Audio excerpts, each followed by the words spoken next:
Welcome back to Tales from the Fireside. I am your new host, Nicole Saratelli, and I am permanently replacing Tyler Lee.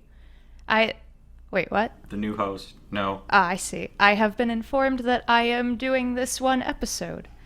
For now, at least. No, you're not hosting. Anyway, you're not hosting this episode. We're going to be reading a short story written by Tyler R. Lee called A Butthole in the Dark. And you fucked it. Yup, you fucked it up. Nope. Alright, so we're done. We're done.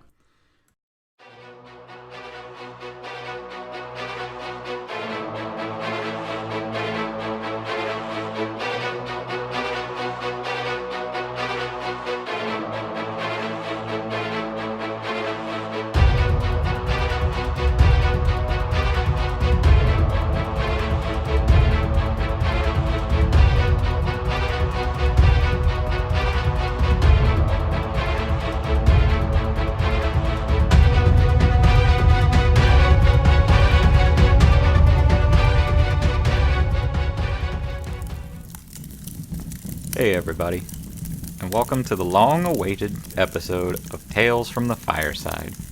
It has been a while.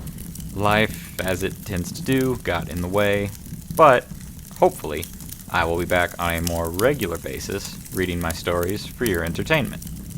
Now, today's story is special not just because we're back, but because this story is narrated by one Nicole Saratelli. Some of you may know Nicole as the Bored Barista from Facebook, Twitter, Instagram, and everywhere else.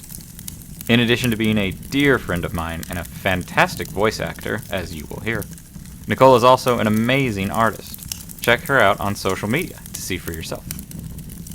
Tonight's story, read by Nicole Saratelli, with additional voices by yours truly, Tyler R. Lee, is a tale about what happens when something that sounds too good to be true is just that. Dungeon diving for treasure is a common element in many high fantasy stories. But what about when the dungeon hides secrets too deadly and too horrifying to speak of?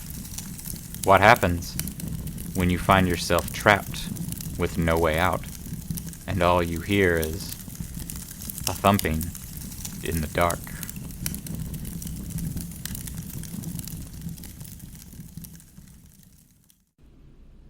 It was supposed to be just another dungeon dive.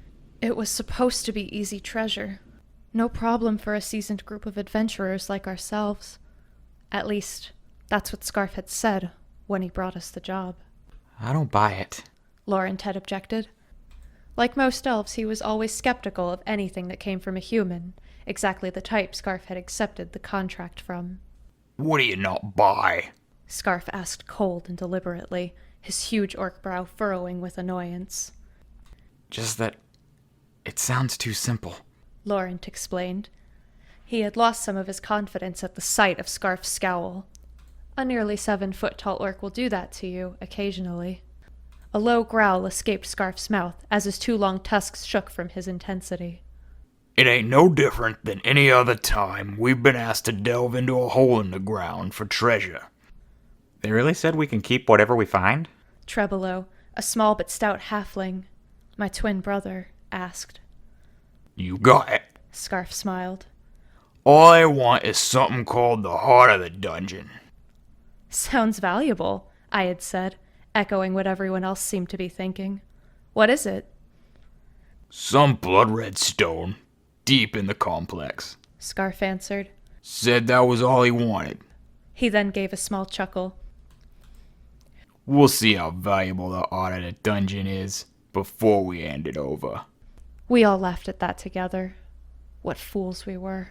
I still don't know, Laurent said, provoking another growl from Scarf. Some oddity of a man, hooded and cloaked, offers us a job.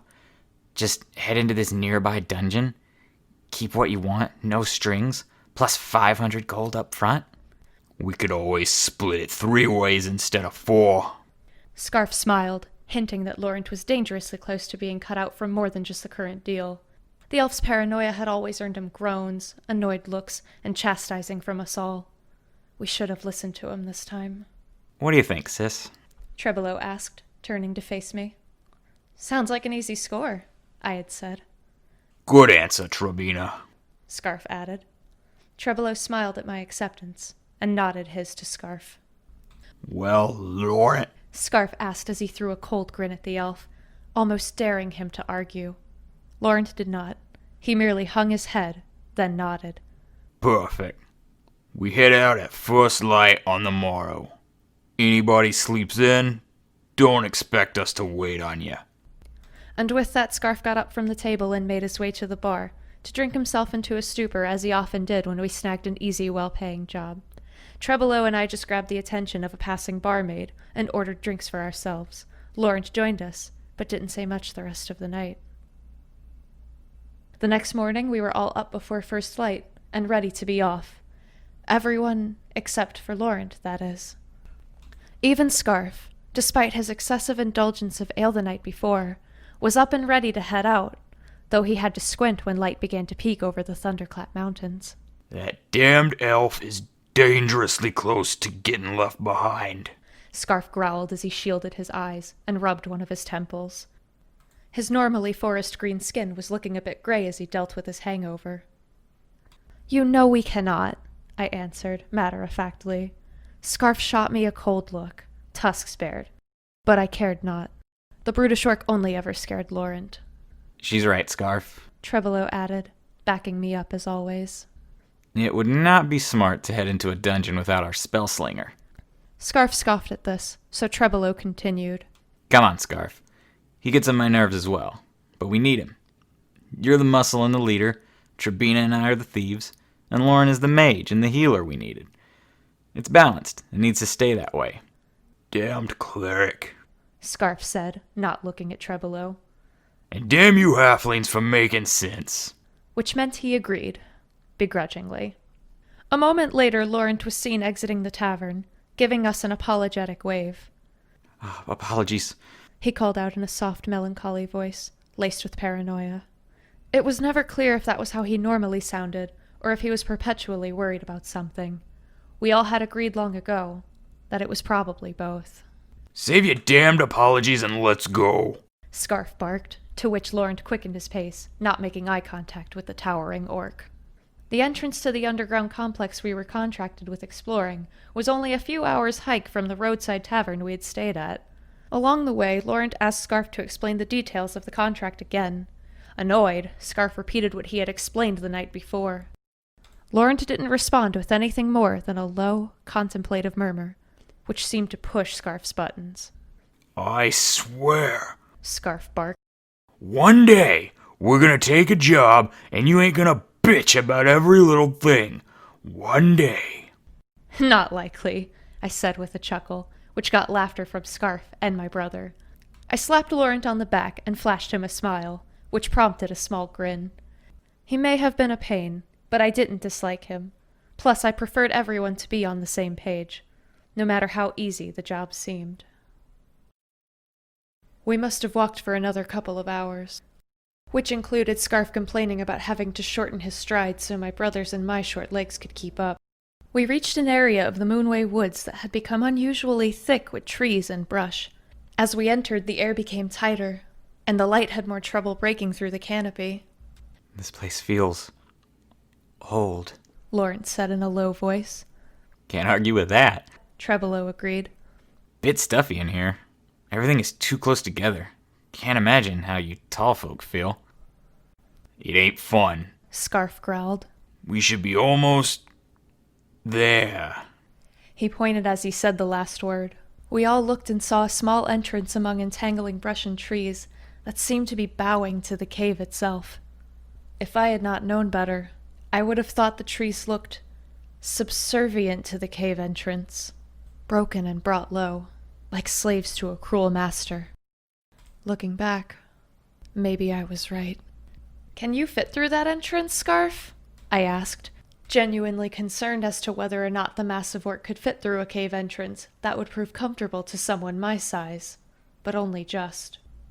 Scarf gave an annoyed growl as he looked over the entrance. Derned employer said the main opening was small, but he assured me I could fit. I should be able to crawl. Trebolo, you go in first, then I'll follow. Followed by Trebina. That way you two can push and pull me out if it gets too tight. Laurent shouldn't have a problem. Skinny elf. He added as he looked to Laurent. Comes in handy occasionally. Laurent responded, still sounding worried. Lining up as Scarf had said, we made our way through the cramped space that led into the dungeon. It sloped a bit at certain points, leading us further underground, though not by much. It was here we first heard the sound. That damn sound that would perpetually follow us throughout our nightmare in this underground prison. It wasn't a voice. It wasn't a moan, nor a whisper, or some call from some evil from the under-earth. No. It was a rhythmic, steady thump, thump, thump, thump, with about 4 seconds in between each beat. You hear that? Laurent asked as he stood up in the larger room the crawlspace opened up into, unsurprisingly being the first one to take notice. Hear what? Scarf asked, stretching his limbs and cracking his bones after being so confined. That thumping. I hear it, I answered, holding up a hand to silence everyone. As do I. My brother responded, looking around the room we had entered into. After ignorantly writing off the noise as earth moving sporadically somewhere below, or some similar scenario, we examined the room. It had many of the common characteristics you would expect for an underground cavern. There were no lights, aside from the illumination spell Laurent was using to allow us to see, pushing the small globe of light higher and a bit away from the group so as to illuminate the cavern. The walls themselves looked like an odd mixture of earth and stone. They had what looked like stacked stone shapes but with a brownish-red tint to them, unlike any bricks or stones I had seen before. From the ceiling hung the roots of what we assumed were the dense collection of trees from the surface. The small entrance had only sloped down slightly, so we couldn't have been very far from the surface. The roots that came from the ceiling seemed to entangle themselves within the stone, and ran along the walls in branching paths, sometimes delving into the stone itself, sometimes coming out to run along the walls, ceilings, and floors, and connect with other roots. These roots were of a similar color to the walls, but darker. Again, I wrote it off, as being stained with the soil or stone that colorized the walls and floors. As we examined the room, we saw 2 exits in the form of gaping holes in the wall. Without a second glance, it was clear that these were more natural tunnels than those created by man or dwarf. All right, Laurent. Scarf started. You know what to do. On cue, Laurent nodded and began making small hand gestures and muttering under his breath. After a moment, and a few thumps from the surrounding walls, the elven cleric held out his hand, and a purplish light lifted off of it, leaving a trail behind as it fell to the ground. As we headed into the right tunnel, Always right first. Scarf always said, the light followed Laurent, though the trail it left would lead us back to this exact spot. His homeward spell was one of his more useful magics, and one of the main reasons we never did a cave crawl without him. The first few hours exploring the cave system was very uneventful. So uneventful, in fact, that we got complacent. We continued delving deeper and deeper, taking fork after fork, stairway after stairway, finding nothing, not treasure or threat, not trinket or trap. Thump after thump after thump. With nothing to give us pause, we simply kept going. By the time something did happen, we were deep within the dungeon. After a good 5 hours, we had all started to become annoyed by the constant, mysterious thump, thump, thump. Try as we might, we had not been able to discern where it was coming from. It simply emanated from all around us, as if it was coming from the very walls itself, the very vines that ran through them. On top of that, as we had traversed deeper, we had begun to hear the sound of shifting earth and rock every so often. Sometimes it was soft and echoed through the tunnels and chambers, as if it were far off in the blackness of the dungeon. Sometimes it was loud and sudden, seemingly coming from the other side of one of the walls we were surrounded by at the time. However, never did we see the source. Something is not right in here. Laurent had said, voicing what myself and my brother had been thinking for the past hour or so. This is unlike any cave or dungeon I have ever been in. How's that? Scarf questioned, shooting Laurent a typical look of irritation at yet another complaint. Dirt, stone, roots, dark. Seems the same to me. How often have we explored a cave with such rhythmic thumping? Laurent asked, doing his best to keep his unease under control.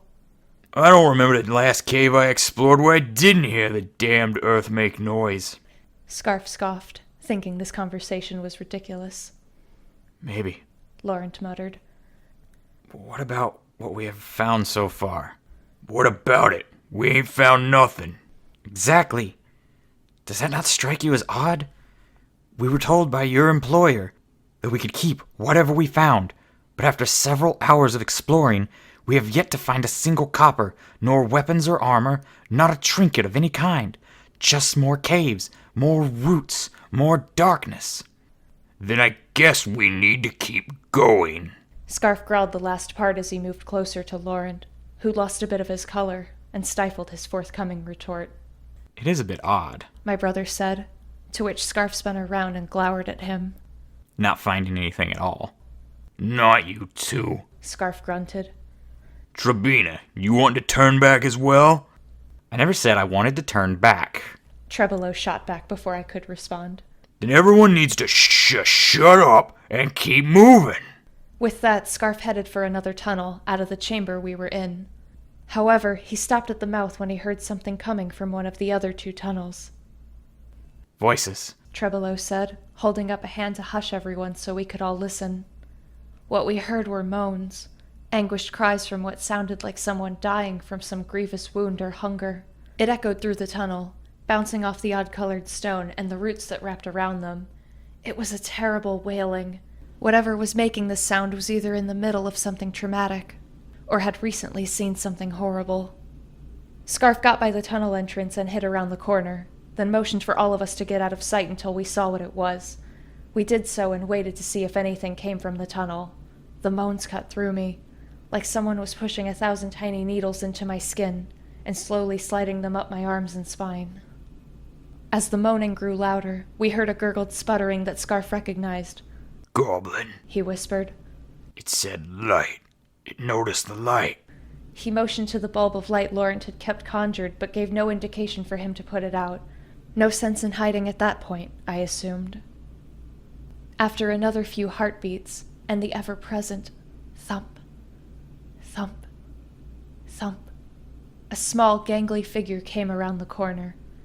If Scarf had not taken its head off swiftly, it most certainly would have noticed me from the gasp I gave at its appearance. In the seconds before it lost its head, I got a good look at it. Gaunt body, no armor, sunken eyes, and palish blue skin. Goblins were small, usually with green or greenish-gray skin, but this one looked sickly, like it had been starved. However, the look on its face, its mouth open impossibly wide, issuing a painful moan, was one of torment. The look in its eyes was one of terror, of one who had already lost its soul, and was just now wandering in the wake of something horrific. When the head hit the ground, the eyes looked around for a moment longer than they should have, and it issued its signature moan an instant after it should have been able to. Guess we aren't alone. Scarf said, wiping the blood from his axe. Yeah, I guess not. Trebolo stammered, as shaken by the goblin's form as I was. What is wrong with him? Laurent asked, who had fallen back at the sight of the goblin and the beheading. What do you mean? Scarf asked, looking at all of us in annoyed confusion. It's a damn goblin. Scraggly little cowards. He looks like he was starved, and he isn't wearing armor, I finally said as I found my voice. Goblins often look that way. Scarf said as he rolled his eyes. They're scavengers. I know one thing, though. He said, putting his axe away and grabbing his great hammer, his favorite weapon. There's never just one goblin. It was then that we heard another noise coming from that same tunnel. Not pitiful moans of pain or anguish. No, these were cries of horror, the cavern filled with wails of the dying and of the fearful, and it was growing louder by the second. Suddenly, we saw more goblins rushing down the tunnel. all with the same look of absolute terror on their faces, issuing cries of retreat and fear of an imminent death from whatever was behind them. Mouths impossibly wide, eyes sunken and full of death, and the fear of whatever evil they had borne witness to. Even Scarf took a step back out of the tunnel, taken aback by the state of the group coming our way. However, he quickly regained his senses and went on the offensive. "Scarf, wait!" I cried, but it was too late. Our brutish orc leader was swinging his hammer wide and hard. One goblin lost his head, though not nearly as clean as the one who had lost it to the axe. Another was splattered into the wall, painting it a darker red with goblin blood. Another one had his kneecap imploded by the hammer as he tried to run past Scarf. His head was then crushed by a downward strike. 2 more got past Scarf and headed our way, blades held high. Looking back, they were definitely more scared than aggressive, and would have probably just run past had we let them. My brother and I were frightened and on edge from this whole thing, however. So we fought. The first one came in and gave a crazy swing with his knife at me, probably just trying to get me to move out of his way so he could escape. I sidestepped it, grabbed his arm, rolled forward, and used my momentum to take the goblin down with me. When we landed, I jammed my dagger into his throat. My brother, being almost as quick as me, sidestepped his attacker and buried a dagger in his stomach and another in his throat, then let him drop. I can still hear their screams, the high-pitched wails of one who has seen the darkness and been driven to insanity by it. They never stopped. Not while running, not while attacking, not while we turned the offensive on them, and not while they died. Only when the blood choked them out did their wailing turn to gurgles, then to silence. The wailing didn't stop completely, however. There was more coming from deeper in the tunnel. More! Scarf said, a bit of a grin evident in his voice. Clearly he was bored, and reveled in a battle or two. Before we could stop him, he was running down the dark passage. Trebolo helped the shaking Laurent to his feet, and we all chased after. The scene we came upon, I am only recently privy to what it truly was. By the time we arrived, the only cries were the echoes of the ones that had recently been silenced. There were pieces of other goblins scattered all over the chamber. A few arms, a couple of legs, 3 heads, all frozen in that terrified wailing expression the others had died with. Blood painted part of the walls, floor, and ceiling. It looked as if something had torn them to shreds, 8 parts of them, and decided to leave the rest.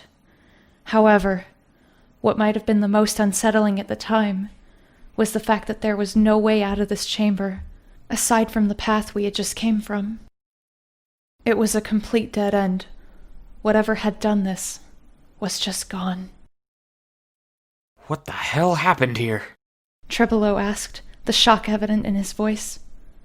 Looks like all the goblins weren't getting along. Scarf smirked. That can't be right, I said, earning me a look from Scarf.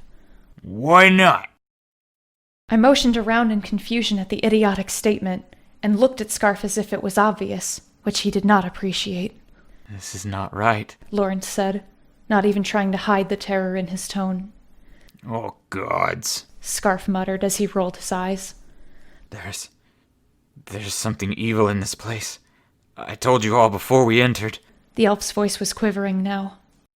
With nowhere to go from here, we headed back the way we came. Trabina. I heard my brother's voice call from the chamber we had killed the goblins in.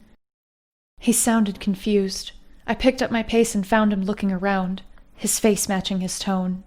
Lord seemed to be doing the same, but was becoming far more unnerved by whatever they had discovered. What did you... And then I saw it. Where are the other 2 tunnels? I asked, looking around for the other 2 of 4 tunnel entrances that had occupied the chamber. Even Scarf, ever the skeptic, and always pushing forward, was starting to look unnerved by the situation. We need to get out of here, Laurent cried as he jumped to his feet and headed for the only other opening in the chamber. He walked briskly, following his purple trail that would lead him back to the dungeon's entrance. Laurent! I cried, but he didn't stop. Not having much choice, we all took off after him. Before long, his brisk walk turned into a full run. After a minute or so of dead running, we heard Laurent cry out from around a corner. No! We all burst into a sprint. It only took us a moment to see what had upset him. I'm sure if we had bothered to look at each other, we would have all noticed all the blood drain from our faces. Laurent was standing in front of a wall. It looked like any of the other walls. It was a deep red. It was covered in vines. However, this wall had the purple trail of the homeward spell going through it. Where's the rest of your magical path? Scarf asked, anger and panic rising in his voice. It is here. Laurent said, a bit of a sob in his voice. It is right here. No. Laurent was muttering as he started pacing back and forth. We then all heard the familiar sound of shifting earth, but loud, close. No, please, no. He cried and shoved us all aside as he ran back the other way. We followed, not knowing what to say. Oh, gods, no. Merciful gods, no. The cleric cried as we ran to catch up. When we did, we found his spell now blocked by another wall, and a chamber where I was certain a tunnel was moments ago. What is going on? I asked, panic now coursing through my words. The dungeon is changing? Laurent said. That's impossible. Scarf barked, the panic turning to anger. Then what do you think it is? Laurent barked back, completely out of character for him. The shifting earth we've been hearing? It was the dungeon changing its layout. Scarf was taken aback by Laurent's tone. Look. He started, his anger coming back. No, this is your doing. You dragged us down here. I said this sounded wrong, but you just had to ignore my warnings. Shut your damned mouth, Scarf said, grabbing Laurent by the collar on his robe. Laurent shrieked in rage and fear, and let his ball of light explode, flooding the chamber with a burning light that I thought for sure had burned my eyes out. A moment later, when we all regained our sight, Laurent was gone, but he was still leaving a purple trail behind him. We've got to catch him, I said. We can't get separated if the dungeon is truly shifting at will. I'll kill that little runt, Scarf said, taking off after the purple light. Whatever gets the party moving, I guess. My brother jested, trying to raise my spirit a bit. My brother and I ran after Scarf, following the sound of his heavy and deliberate footfalls. We occasionally heard the earth shifting, but knowing what it was now, it didn't matter how close it sounded. It unnerved us all the same. And all the while, thump, thump, thump. Eventually we came to another wall, the purple light going through it. Damn it! I cried out. Laurent! I ran my hands over the wall, hoping it wasn't real. It felt unnatural, like ground, but more muddy and grainy than completely solid. There's gotta be a way around. Scarf growled and headed down an opening. Wait, Scarf! My brother called out as he ran after. My brother and I pumped our smaller legs, following our enraged leader, until we heard an angry cry from him just a few turns away. We picked up our pace and heard him cry out in pain, curse, and cry out again. As we moved closer, we pulled our weapons and noticed his cries become muffled. Finally, we turned a corner and saw a familiar sight that stole our breath. Most of the corridor was painted with blood. Walls, ceiling, floor, everywhere. And there, on the left side of the tunnel, were bits of Scarf. A leg was caught in the wall, still leaking blood. An arm fell from the wall, severed at the elbow, right where he had been sticking. A hand lay by the leg. God save us, My brother uttered, having never been a religious halfling. However, I saw the fear in his eyes, just like I knew he saw it in mine. It was the same fear I had seen in the eyes of the goblins. We have to get out of here, He said as he grabbed me by the arm and started running. As we ran, we looked for the remnant of Laurent's homeward spell. After what seemed like hours of searching, we found nothing. We're lost, brother, I said, hopelessness drowning my words. My brother tripped and fell to the ground, breathing heavy as he lay there. We can't talk like that. He said, turning to look at me as he sat on the ground. We can't give... Ah! Trebelo's sentence was cut short, as roots that ran along the ground wrapped around him and began to pull him into the ground. No! I cried and dove for my brother as he began crying out for me. Suddenly he was jerked to the side and pulled further in. He cried out in pain and spit up some blood, but I never let go.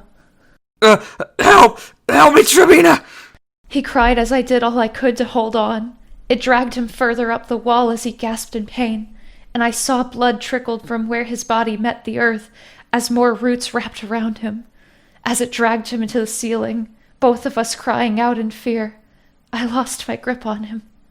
When that happened, his face became that of the goblins, one of sheer terror at what was happening. "Trouble!" I cried as I tried desperately to reach him. But he was being pulled deeper into the ceiling. As it pulled, as he cried in pain and horror, his body began to rip. It pulled his shoulder in, and his arm slouched off to the ground next to me. The roots wrapped around his midsection, and I saw it open up before the ceiling swallowed. I heard the bones in his legs crack and pop as they were pulled in as well. I saw the pain and fear mix on his face as a vine wrapped around his head and pulled him fully into the earth, blood and wailing pouring from his mouth, until the end. While I have no way to know for sure, I feel certain that was at least a day or two ago. I have been wandering the ever-changing corridors and tunnels of this damned hellscape since then, not sure what I am looking for. However, as if the gods saw fit to give me a bit of closure before I died, my wandering brought me to this room, and I wish the gods had let the dungeon swallow me. I stand here now in this large chamber, with the so-called heart of the dungeon that damned humans sold us on retrieving. It is, indeed, large and blood-red, but it is no gem. Thump, thump, thump. The thumping is clear now. Thump, thump, thump. It reverberates off the walls in this room. Thump, thump, thump. Because it is coming from this room. Heart of the dungeon. How poetic. This large, red, part stone, part something else, is a heart. It is truly the heart of this forsaken hole. And the ever-present thumping is from this thing, pulsing through the roots, through its veins, lining the walls, lining its stomach. Damn that cloaked and hooded stranger that gave us the job, that tricked us into coming here. He stands behind the beating heart now, grinning under his hood, stroking the wall as if the creature is his pet. And as I feel roots, veins, curling around my feet, I understand that this ancient creature has discovered there is still a little food left to devour.